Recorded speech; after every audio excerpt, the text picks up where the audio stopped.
Today is the day. Today is the beginning of mock draft season here at Second and Short, and we're starting off with my first mock draft of the year. And honestly, I couldn't have chosen maybe a worse time than right now. We have had one of the most eventful weeks leading into free agency that I've maybe ever seen. Just for the viewers' knowledge, I am recording this at 9 p.m. on Monday night.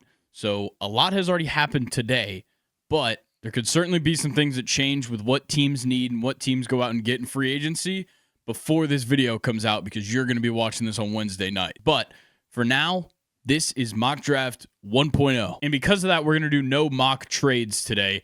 Everybody's picking where they're placed. Before we get into anything, make sure you're subscribed here on YouTube. You turn on those post notifications. Feel free in the comments to just berate me for what I've gotten wrong in this mock draft, because that's the point. I want to learn what you guys' takes are, because I need your opinions as well. So leave them down in the comments, and of course, like this video. All right, we got 32 players to cover, so we're not going to waste any time. Number 1 overall, I've got the Tennessee Titans taking Abdul Carter, the edge rusher out of Penn State. I'm honestly not sure if Tennessee's really going to hold on to this pick, but regardless of if they trade or not, I think they're still going to draft Abdul Carter. Because even if they trade out of number 1, they're not going to trade back far enough to where they can't get Abdul Carter, because he's the kind of talent you just can't miss on. An injury kept him out of the combine, but the injury doesn't necessarily scare me. Not going to get surgery, so just watch out for Penn State's pro day if you still don't think this guy should go number 1 overall. Moving on to the second pick, the Cleveland Browns are on the clock,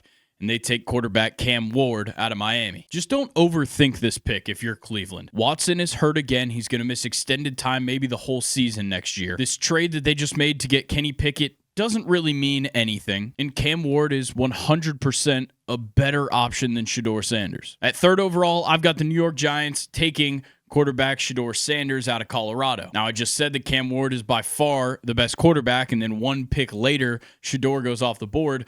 I think the problem is that this is not a strong quarterback class, especially compared to ones in years past. So Shedeur Sanders jumps up way higher than his real value is, because there's a team up there that's desperate for a quarterback, and he's going to be sitting right there for him. At number 4, the New England Patriots, with their first draft pick under Mike Vrabel, take wide receiver Tetairoa McMillan out of Arizona. The Patriots have already made an early splash in free agency on the defensive side of the ball, and now you address some needs for Drake May and the rest of this offense by adding a big physical pass-catching receiver. Now, McMillan isn't perfect, but I think he's got the most upside of anybody at this position. At number 5, I got the Jacksonville Jaguars taking defensive lineman Mason Graham out of Michigan. And this is one that should potentially warrant some explaining, but I really don't have much explanation for it. I think the biggest thing is that Jacksonville is not necessarily in a position to be making gambles.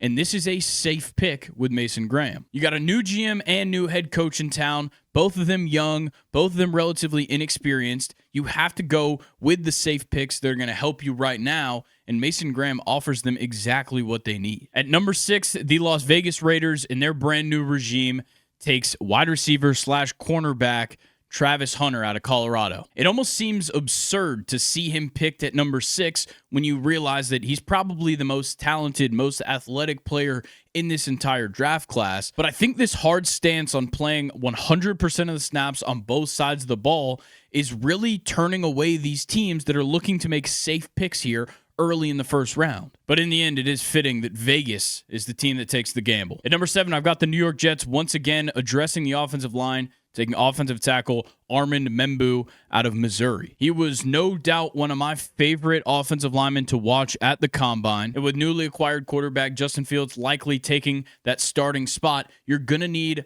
athletic offensive linemen to help him out with his style, and Membu does exactly that. Now to number 8, where the Carolina Panthers, who have already had a fantastic start to their offseason, continue it by taking edge rusher Jalen Walker out of the University of Georgia. In this aforementioned fantastic start to their offseason, the Panthers already went ahead and made J.C. Horn the highest paid corner in the league. Now, keep him happy by giving him some help up front, which he hasn't had in years. And although Jalen Walker isn't necessarily Abdul Carter, I think he's the clear number 2 in this class. Following the Panthers at number 9, their NFC South counterparts, the New Orleans Saints, make it back-to-back edge rushers out of Athens, taking Mykel Williams. Literally right before I said this pick, I saw the news that Chase Young just re-signed with the Saints, but I don't necessarily think that changes all that much. Michael Williams is dynamic as they come, and in this class, that is a huge asset to have when you're trying to differentiate yourself from all the other extremely talented edge rushers. So with Cam Jordan finally starting to age out of his position with the Saints, it looks like Michael Williams might be his successor. And to round out the top 10, the Chicago Bears take Shamar Stewart, the edge rusher out of Texas A&M. Some call him an edge rusher, some call him a defensive lineman, but what I'm going to call him is incredible. Very long, very athletic. I absolutely love his ability to defend the run. And also the Bears just have to continue to improve the defensive side of the ball. At number 11, I've got the San Francisco 49ers taking offensive tackle Kelvin Banks out of Texas. For years, the 49ers have had an embarrassment of riches, but all of a sudden the list of needs is outweighing the list of haves, and they've got to do something now. And on top of that, Trent Williams is not getting any younger, and that reality has certainly started to set in San Francisco. And why I went with Banks in particular is just that I absolutely loved his combine. I thought he was extremely impressive, and I think some people are just overreacting a little bit about that 40 time. I really don't think it hurt his stock that much. Now making our way to number 12 with the Dallas Cowboys, and I've got them taking running back Ashton Jeanty out of Boise State. I'm going to keep this one simple. Just make it happen. If Jeanty is on the board for the Dallas Cowboys, make it happen. He's the best running back in the class, and he's one of the best players in the entire class. So just go out and do it. Then at 13, I've got the Miami Dolphins taking offensive tackle Will Campbell out of LSU. He falls a little bit lower than some may have put him, but in my eyes, he's been in this range the whole time. I'm not necessarily his biggest fan, but there's a lot of people that I respect that really like him. So I'm going to give him a little bit of love here, take a little bit of other people's opinions. But to me, I think the shorter arms is a little bit concerning when you're talking about top of the line offensive tackles. And some things that he's done in the past and how he's carried himself, I just haven't really liked. I'm not really sure what it is. But maybe you would have had him higher. Let me know in the comments. At number 14, I've got the Indianapolis Colts finally addressing the tight end hole that they've had for years and taking Tyler Warren out of Penn State. This is an extremely strong tight end class, and on paper, Tyler Warren is the best guy at that position. So it just makes sense for him to be the first off the board, and it makes sense for the Colts to go after him. And on top of it, I think out of this tight end class, Warren fits the needs of the Colts perfectly. Now on to the 15th pick, where my Atlanta Falcons take defensive lineman Walter Nolan out of Ole Miss. I still can't get a great idea on where his stock lies right now. I mean, he's all over the board when it comes to these mock drafts that have been coming out. I've seen him in the top 10. I'm seeing him in the late 20s. I really just can't get a gauge on it. So he falls somewhere here in the middle at 15 to the Atlanta Falcons. I think with us moving on from Grady Jarrett, it certainly opened up a door for the interior defensive line. They could go edge, but I think with how many guys got picked before him, Walter Nolan stands alone right here when it comes to 15. But let's all be honest with ourselves. Don't sleep on Atlanta to just falcon this one up. Then at number 16, I've got the Arizona Cardinals taking defensive lineman Derek Harmon out of Oregon. I think the Cardinals might be kicking themselves a little bit when Walter Nolan goes off the board at 15, but they come in right after and go ahead and add to that interior defensive line that needs so much help, especially with new acquisition Josh Sweat taking down the edge. Harmon was extremely fun to watch at Oregon and was one of my favorite defensive linemen at the Combine, so I love this pick for Arizona. Then coming in at 17, the Cincinnati Bengals go ahead and start trying to replace Trey Hendrickson, who might still be there next season, but certainly won't be there in the future as it seems. So they go for James Pierce Jr. out of the University of Tennessee. The post-combine conversations surrounding James Pierce have all been about character issues, and that has stuck with a lot of people and how they've rated him. If you go back before the college football season started, this is a guy who could have been a number one overall pick the way it was looking, and he's just gone down and down and down, and now I've seen him falling out of the first round. I've seen him falling to 32. I'm going to be a little bit more realistic with the character issues and still keep them as a factor, but you just can't deny what the guy can do on the field. I mean, the Combine really spoke for itself. That performance was unbelievable. And what this one comes down to is, sure, there might be character issues, but there is just not another guy in this class like James Pierce. Number 18, the Seattle Seahawks, who have made some major changes to their offense, and I'm not saying if they're good or bad necessarily, but they bring in wide receiver Luther Burden out of Missouri. And I've changed my Seahawks pick about 5 times in the last 6 days. And before Thursday, there was no way I could have ever said that they were going to go wide receiver. Then you cut Lockett, you trade Geno, and you trade DK, and all of a sudden, it's just JSN, and now you've signed Sam Darnold. It just makes sense to add weapons. Now, Luther Burden is a bit of a curious case, especially with his draft stock and how it's dropped so much after a little bit of an underwhelming final season in college. But the talent is there, and I think when it comes to this one, it's more about the fit. Just seems like with Seattle's current situation, a guy like Matthew Golden or Emeka Egbuka doesn't necessarily fit the mold. Now on to the Tampa Bay Buccaneers, picking at 19, and they take cornerback Will Johnson out of Michigan. It almost feels weird to put this guy so low because I really like what he has to offer, and I think he is one of the best players in this class. It's just corner is not necessarily a big need in the draft this year for a lot of teams. This is a fantastic free agency class at the position, and I think that Will Johnson kind of falls victim to that, but he puts himself already into a winning situation in Tampa, and they just need another good young player to bring into the fold. Now starting off the 20s is the Denver Broncos, and I've got them taking running back Omarion Hampton out of UNC. The Broncos are a really hard team to project their draft pick because last season they got major contribution from a lot of players they weren't necessarily looking for it from. But the one thing I think we can all agree they didn't have figured out was the run game. So I think here at 20, you go ahead and make the Jahmyr Gibbs type pick.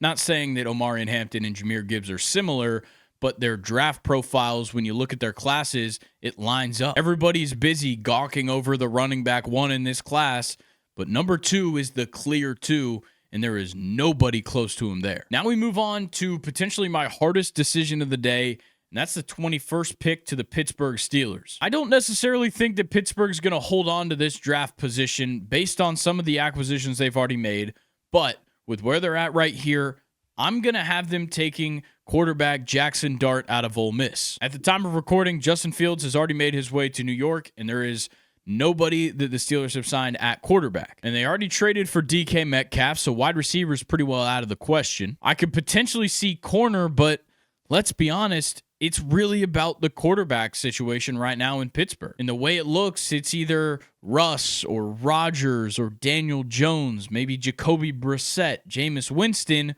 or you draft somebody. And based off that list of names, I think you're probably better off drafting, and I think you're going to go Jackson Dart here. I think he's getting a bit overlooked as a first-round talent because we typically don't see late in the first round, especially in the 20s, any quarterbacks get taken. But I think he's the clear number 3 in this class and has an argument for number 2 with Shedeur Sanders. So Jackson Dart makes it into the 20s for me, and I really don't think that's unrealistic. Now on to the 22nd pick, that being the Los Angeles Chargers, and I've got them taking defensive lineman Kenneth Grant out of Michigan. Last season, this defense took a massive step forward, but there is still some clear needs, and I don't think Kenneth Grant is necessarily a sexy first-round pick, but it addresses a need, and it continues to improve what was an already very improved defense from the Chargers. Now on to the 23rd pick. I've got the Green Bay Packers taking wide receiver Matthew Golden out of Texas. Golden obviously wowed at the combine, running the second fastest time out of anybody and the fastest for a wide receiver. I think he just fits in perfectly for the Packers, and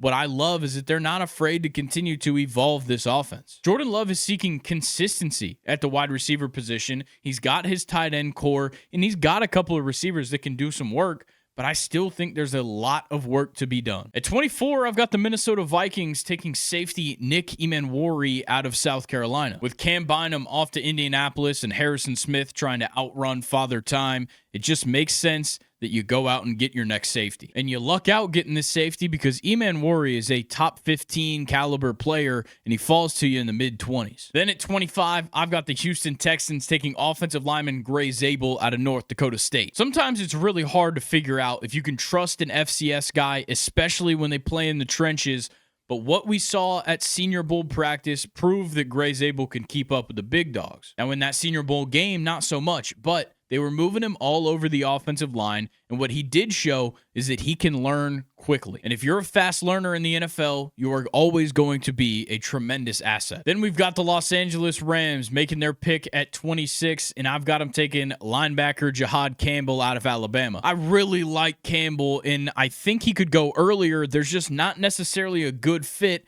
at any of the spots ahead of him. Last year, the Rams had a unprecedentedly good defensive draft class, and they're looking to follow it up this year. They've already addressed the wide receiver issue by signing Devontae Adams. They've restructured Matthew Stafford's deal. Now continue to build on what is the best young defense in the NFL. Here now at 27 is the Baltimore Ravens, and I've got them taking safety Malachi Starks out of Georgia. It's kind of astounding that Malachi Starks is even available here at 27, but safety stock is not necessarily high this season. Eman may test better on the field than Malachi Starks, but what he brings as a leader is truly invaluable. Now on to the 28th pick, in the Detroit Lions take Mike Green, edge rusher out of Marshall. Throughout the draft process, Mike Green has constantly been shown as a mid-teens, even in the top 10 for some people, but I think he just takes a fall here due to some adjustments in team needs from free agency. Green's undoubtedly a great player and a great pass rusher, and the Lions are fortunate to get him here at 28. And they're followed at 29 by the Washington Commanders, who I also have taken an edge rusher,